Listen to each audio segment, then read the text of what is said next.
The Mayor of Tshwane, Cilliers Brink, may be facing a motion of no confidence in council this week.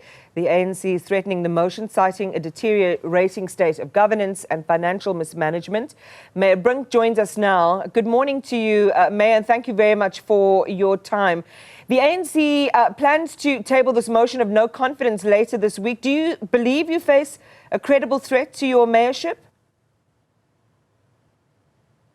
So let me just say that motions of no confidence are things that the opposition can bring, and that's important that a government be able to answer that motion of no confidence. Nobody is exempt from them.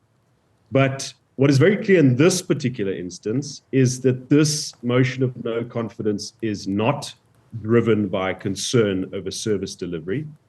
It is driven by new performance requirements for waste removal trucks and contractors, which threaten ANC interests. And ironically, those new requirements are aimed at achieving better service delivery.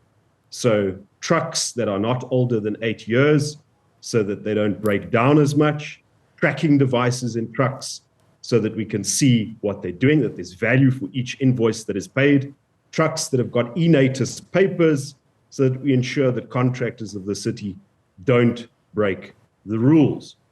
Now, as to your question, the credible prospect of a threat, our coalition government in the city of Tshwane does have a majority, but it's a majority of 2.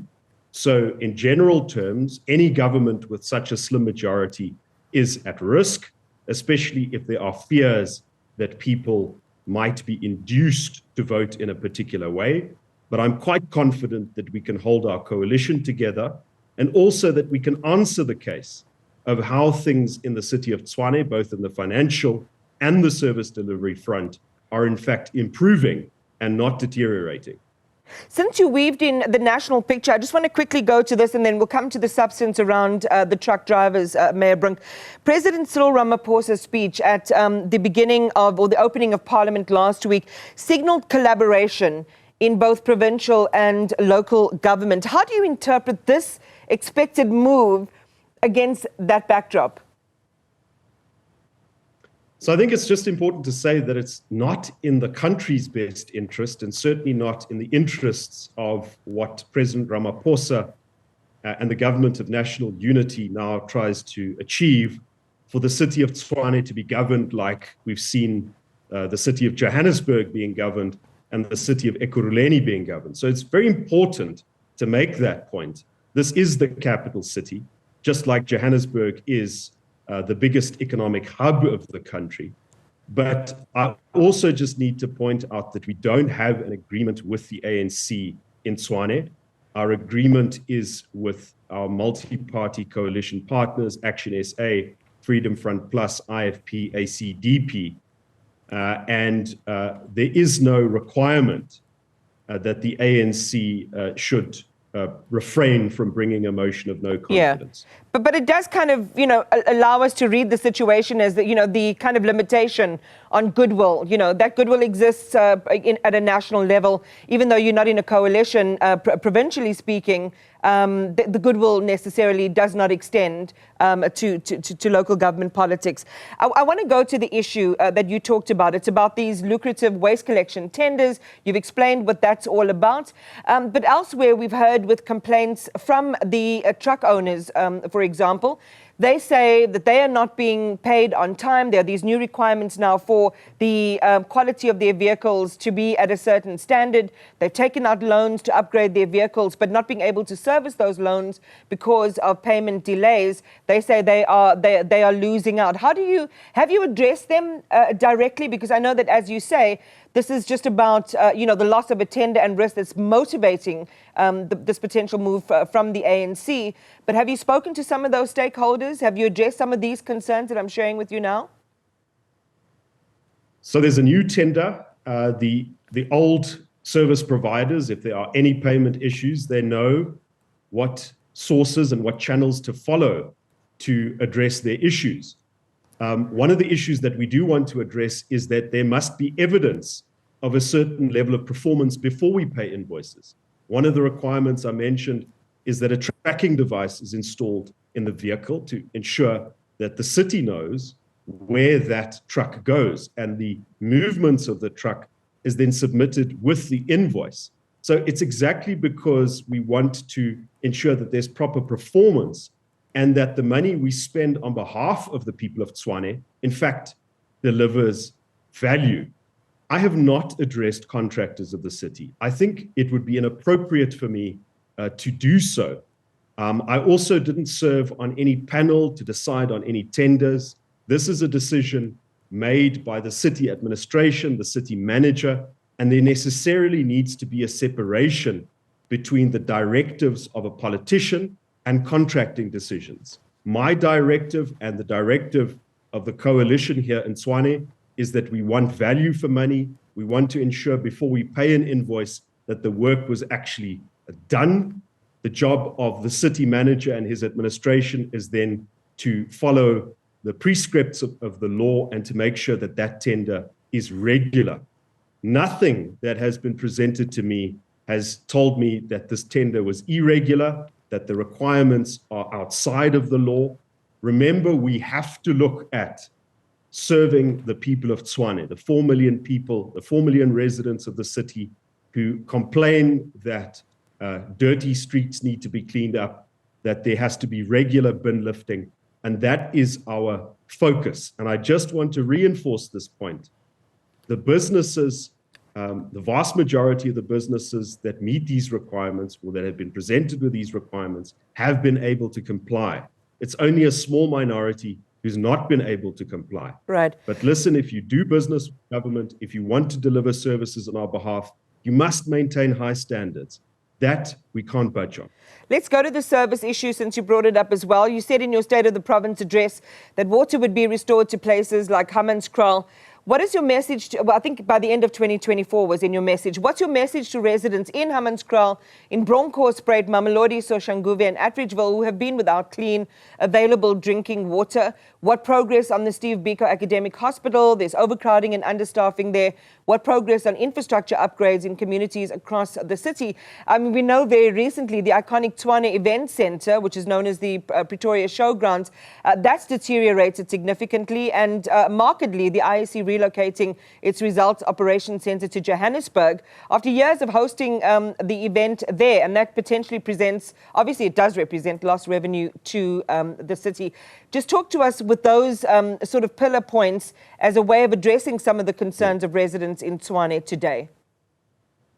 So just to emphasize, you mentioned the Steve Biko Hospital. That is a provincial hospital. Obviously, local government doesn't have competencies over those hospitals. We do have clinics, but you do raise important issues around water. In Hammanskraal, we're working with the National Department of Water and Sanitation to upgrade the Rooiwal wastewater treatment plant. The first tranche of 150 million rand has been paid. The DBSA has been appointed as the implementing agent. We're making progress in the fencing and securing of that site, also making progress in finishing the first phase of the upgrades. Our most immediate priority is to improve the quality of the effluent. At the same time, we know that the people of Hammanskraal can't wait until 2026 in order for us to fix a substantial part of Rooiwal's operation. And that is why, as we announced last year, we are working with the Department of Water and Sanitation and Magalies Water to get a package plant operational on the Pinars River. The first tranche of that water purification capacity, 12.5 kiloliters, will come online at the end of September. I look forward to meeting with the new Minister of Water and Sanitation, Pemi Majudina, and to maintain the same good relationship we've had with the previous minister. As for Mamelodi, the problem with the water there is not that it's unclean. The problem is that due to illegal connections driven by unlawful land occupation, that reservoir 3 and 4 is tapped so that you have people who pay their bills down the line in Mamelodi who have to get up at 1 o'clock in the morning because the water is depleted. We have now secured that site in the sense we've built a fence. We're in court to get evictions. The point here to emphasize, it's illegal land grabs that have caused the situation, but we are determined to secure that site, to ensure that illegal connections are disconnected, and to get water to those households down the line as soon as possible. Let me just emphasize this point. At the heart of improving service delivery in Tshwane is improving our finances. And on that score, we've improved our financial sustainability. The ratings agencies have pointed this out.